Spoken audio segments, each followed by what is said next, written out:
Yes.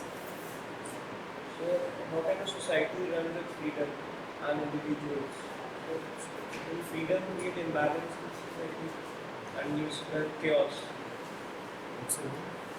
Pumpkin. Pumpkin. Pumpkin. Do all of us understand the question asked by Pumpkin? What Pumpkin is saying is that because of limitations, because of certain bondages, there seems to be a certain order in the society. He is suspecting that if freedom comes, then that will lead to disorder, chaos, anarchy. The model that is there in his mind is that if we all become free, then we'll all do as we please, with the result that there is going to be conflict. Are you getting it? Alright. Let's try to understand this. We have this room here. And it is full of air molecules. Right, Bhakti? And what are the molecules doing all the time? They are colliding with each other. We know that the molecules are not very densely packed. Still, they are all the time colliding with each other. Right? Random movement, general chaos. That is what you can call as a state of disorder.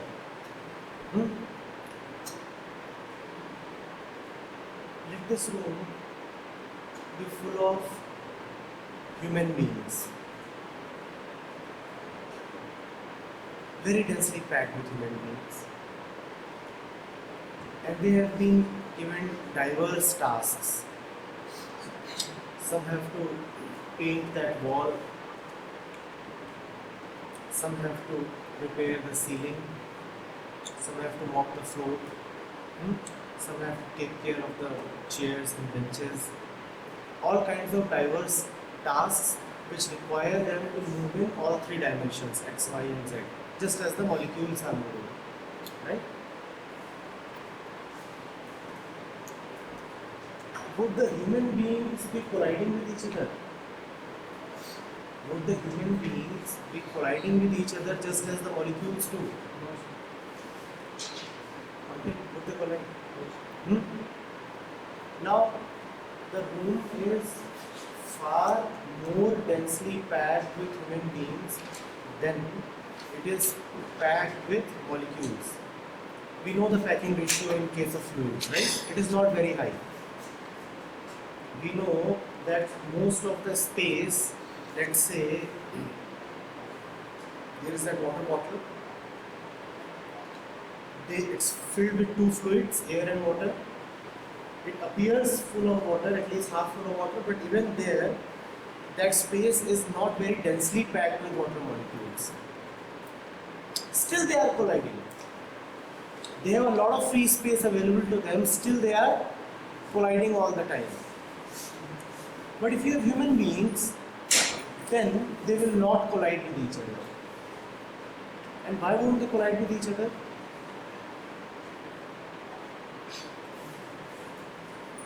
Why won't they collide with each other?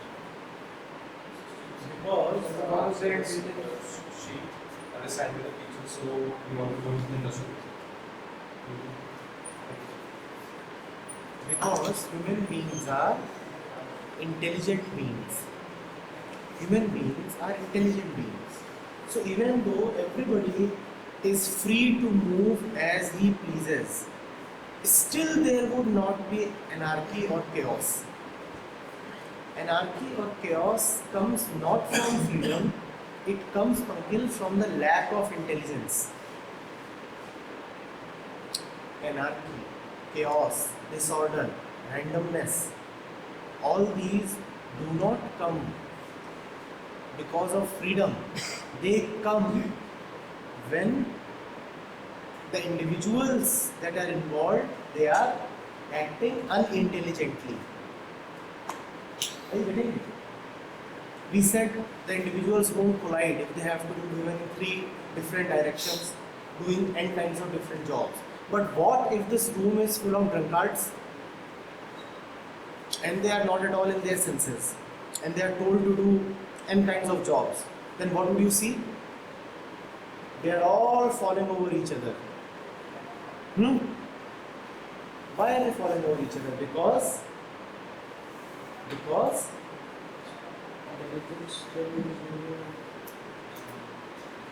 are you getting it? Intelligence, awareness creates its own order. It does not need, you understand orderliness? Orderliness, you understand?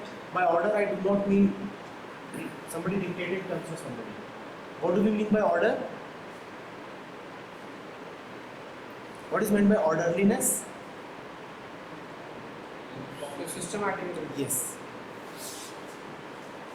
Intelligence creates its own order. And intelligence is possible only in freedom. So you may as well write down that freedom, forget about creating disorder, freedom actually creates its own beautiful order. Disorder is created by lack of intelligence. We think, we suspect that if laws, regulations, bondages are not there, then the world would become a chaotic place. That's what we suspect. To some extent, what you are suspecting is justified. Yes, because the world is full of people behaving unintelligently. That is the reason why most people need rules. Rules are needed not for the intelligent man, but for the vast majority that is committed to acting stupidly. They are the ones for whom rules are needed. The fact of the matter is the intelligent man does not need any rules. His intelligence is the supreme guiding force. Are you getting it? Please do not think that freedom in any circumstances is undesirable. In any circumstance. Freedom is never qualified. Freedom is never conditional. Freedom is always good. Always. But at the same time, we said that freedom is intelligence. When we say freedom is always good, what we mean is that intelligence is always good. You remember that handout that you had on freedom? Anybody carrying it? Quickly pull it up. Do you see what is written in the first line of the last numbered paragraph? Freedom is not free. Freedom is for the free. Is that there? Freedom is not free. Freedom is for the free. The one who deserves freedom will never be harmed by freedom. At the same time, the one who does not deserve freedom, he cannot be given freedom. Even if you give him external freedom, he will end up doing some stupidity and harm himself, and his freedom will anyway be taken away. The first thing is that it was never actually given to him. It was just an external imposition. Are you getting what I am trying to say? Ankil, is this becoming clear? You see, freedom is of the mind. We'll take it here. Freedom is always of the mind. And a free mind is an intelligent mind. An intelligent mind creates its own order. A nice order. It does not really need rules and regulations. At the same time, a dull, lazy, stupid mind cannot be given freedom from outside. It is for such kind of people that rules and regulations and bondages exist. Getting it? Yes. So what do you mean by external freedom and internal freedom? External freedom means let there be a law that is giving you freedom. Let there be a constitution which gives you the freedom to move about, the freedom to express yourself, the freedom to religion, the freedom to settle anywhere. There are all these freedoms that are given by the system to you. That is external freedom. But we cannot violate them. Right? You would end up violating them. Not only violating them, you would end up misusing them if internal freedom is not there. What is meant by internal freedom? Free mind. A free mind. What is the mind to be free of? When we Thoughts. that's going a little too far. To make the mind free of thoughts, that's very, very far. A little closer to us, a little more practically, what is the mind to be free of? Dependency. Dependency. Yes, dependency, wonderful. And what is the mind to be free of? Bondages of relationships. Why should the mind be free of relationships? We all exist in relationship. Right now, you and I are in relationship. There is a relationship between you and your pen. There is a relationship between you and this classroom. We all constantly exist in relationship. The mind can never really be free of relationship. What is the mind to be free of? Yes, freedom of mind is important, but freedom from what? Freedom from what?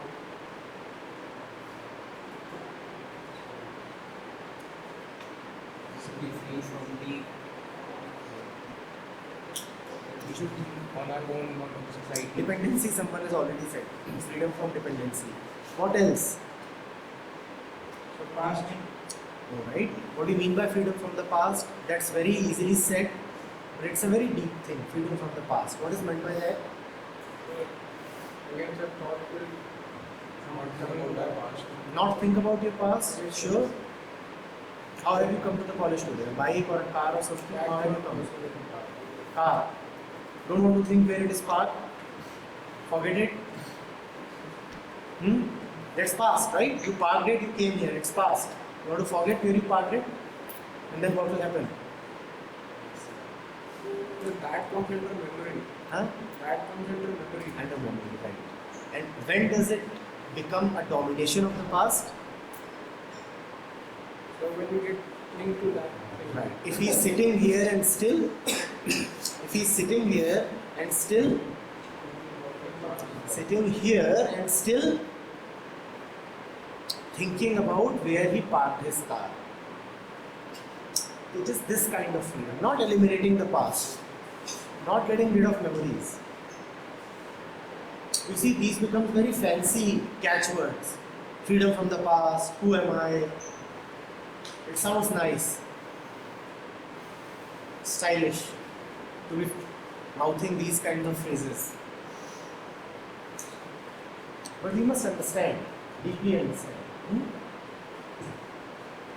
What else is the mind to be free of? Dependency, past, and conditioning. Very well said. What is conditioning? Like when mother had to introduce the child to me, he in the floor of the bread and milk. So that it's introduced in form of curry or something. Slowly introducing something. Freedom from beliefs. Freedom from beliefs. What is meant by beliefs? That इसको बना देना image. Belief is a representation of reality. I think it is so. I do not bother to find out what it is. I just think it is so. I'm not really finding out the truth, the reality. I just believe that things are this particular way. That is what belief is. Belief is the enemy of knowing. And the mind is always full of beliefs. Right? So that's what internal freedom is. Being free from dependency, conditioning, beliefs, past. Hmm? That internal freedom is of great value. External freedom can be given to you by others, but then you'll not really be able to utilize it. External freedom will remain like a beautiful book that has been given to a blind person. The book may be beautiful, but the blind person has no use for it. Right? In our lives, we keep clamoring for external freedom. And whenever that external freedom is taken away, we protest, we become angry. Why must there be an attendance compulsion? Why do our parents not allow us to do X, Y, Z? Why are there so many societal rules and regulations? So we want freedom, but always in an external sense. Real freedom is freedom of the mind. Sadly, to that we give very little attention.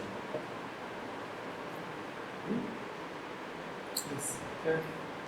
But that freedom from that mind we cannot attain unless we go far away from the society. We are away from the society. Why do you think so? So we have to be, for some reason, we have to be detached or in the society to attain that all of peace of mind. Karan, I understand what you're saying, but that's some time that you are asking for. That me time, my individual time, that we all anyway get, right? You are not always with the society, are you? In your room, even right now over here, if you Not are- physically but mentally, from the mind. so then you can run away to the top of the Himalayas. But this mind you would be carrying with yourself, right? Even there, the solitude that you are asking for, that cannot be external solitude. You would have gone to hill stations and seen that people carry all their garbage to that hill station as well. Going away from the society will not help. The fun is when you are over here and still alone. And those of you who are listening attentively to me would see what I mean. But you're listening attentively? Not yet? Are you listening attentively? Are you bothered about what the others are saying or thinking? You are alone. So it may appear externally that you are with a society, but the fact of the matter is that you are alone. You are alone. And this aloneness is of great value. There is no value in the aloneness that you seek to get by running away to some place, escaping. Have you heard of weekend getaways? So people do horrible work for 5 days in a week and then they want to get away on the weekends. They want to go away, escape. Do you really think they can escape? Wherever they go, ultimately they are carrying their mind with them, right? And this mind is full of concerns and worries and beliefs and fears. Real aloneness is when you are alone even in the middle of the marketplace. Externally you might be talking, relating, laughing, but deep within you are untouched. That is aloneness.